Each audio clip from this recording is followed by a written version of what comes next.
Assalamualaikum, welcome back to my YouTube channel. Sebelumnya jangan lupa pencet tombol merah subscribe dan aktifkan loncengnya agar tidak ketinggalan dari channel ini. Oke teman-teman, kali ini aku bikin kue tradisional yang rasanya enak banget, unik, bikinnya mudah, ini simpel sekali, jadi teman-teman pasti bisa bikin ya. Cocok untuk cemilan, suguhan, ataupun ide jualan. Sekarang langsung saja untuk bahannya. Pertama siapkan beras ketan. Di sini aku pakai 500 gram ya. Ini sebelumnya udah direndam pakai air panas 1 jam dan udah dicuci bersih. Kemudian bisa kita tuang ke dalam panci. Tambahkan 400 ml santan dan 1 sendok teh garam, aduk rata. Santannya bisa pakai santan perasan atau santan kental instan, tinggal ditambahin air. Nah, langsung kita tuang ke dalam panci ya. Kita ratakan dulu, kemudian tambahkan 2 lembar daun pandan biar nanti aromanya itu lebih wangi, lebih harum. Sekarang langsung aja kita rebus sambil sering-sering diaduk, jadi biar matangnya nanti bisa merata ya.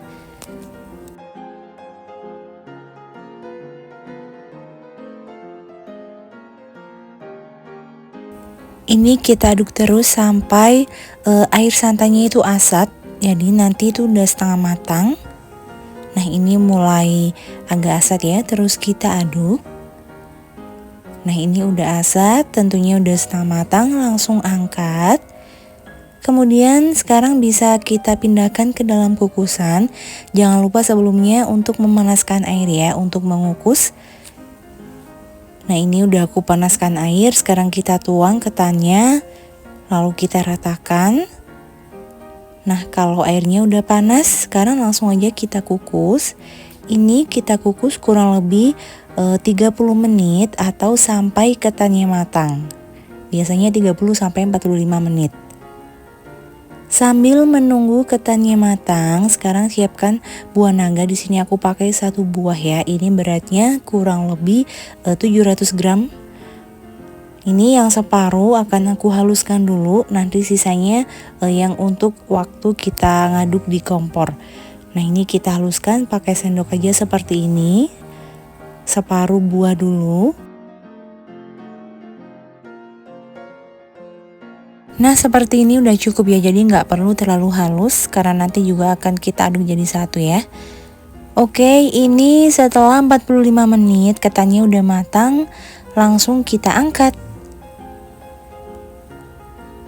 Nah, ini untuk daun pandannya bisa kita ambil dulu.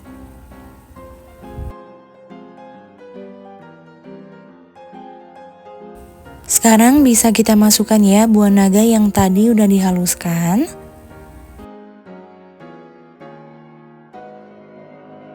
Lalu aduk hingga benar-benar tercampur rata.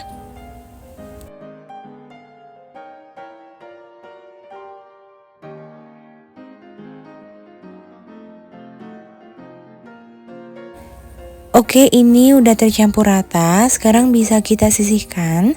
Selanjutnya siapkan loyang. Di sini aku pakai ukuran 20 x 20 cm. Ini bisa kita oles dengan sedikit minyak ya hingga merata.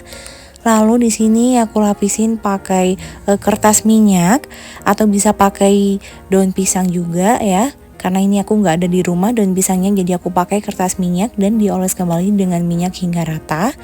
Kemudian ini untuk sisa buah naganya tadi, yang separuh buah tadi aku halusin juga.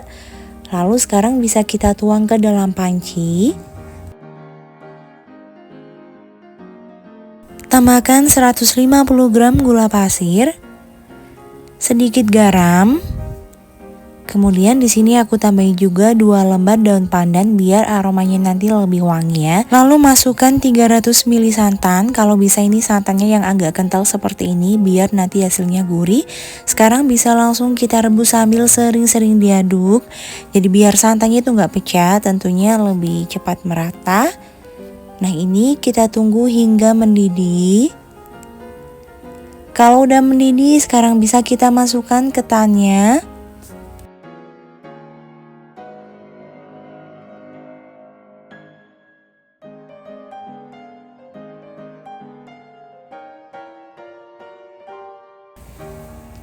Sekarang bisa kita aduk ya hingga tercampur rata. Jadi untuk memasak kue ini memang waktunya tuh agak lama ya. Ini kita aduk hingga kurang lebih 45 menit. Kita aduk sampai air santannya ini menyusut asat. Jadi ini kita aduk hingga ngeset jadi satu, hingga bener-bener kalis ya, ngeset jadi satu dan kering. Untuk apinya gunakan api kecil, jadi biar matangnya itu bisa merata dan tentunya nggak cepat gosong. Nah ini kita aduk terus ya hingga bener-bener kalis dan ngeset jadi satu.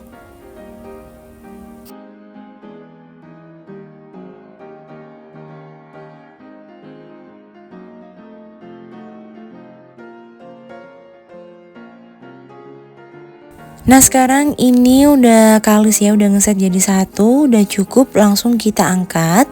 Selanjutnya sewaktu masih panas ya, setelah diangkat ini langsung kita masukkan ke dalam loyang. Lalu langsung kita ratakan seperti ini.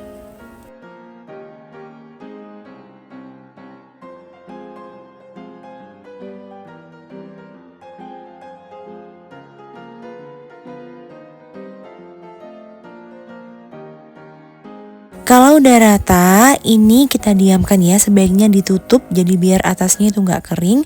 Kita diamkan minimal 8 jam. Nah setelah 8 jam aku diamin, ini udah cukup. Sekarang langsung kita keluarkan dari loyang ya, pinggir-pinggirnya bisa kita sisir terlebih dahulu. Jadi didiamin 8 jam itu biar nanti hasilnya itu nggak lembek ya teman-teman waktu motong. Nah ini bisa teman-teman lihat nggak lengket sama sekali karena loyangnya udah dioles pakai minyak dan dilapisi pakai kertas minyak seperti ini. Sekarang langsung aja kita potong-potong ya, ukurannya sesuai selera.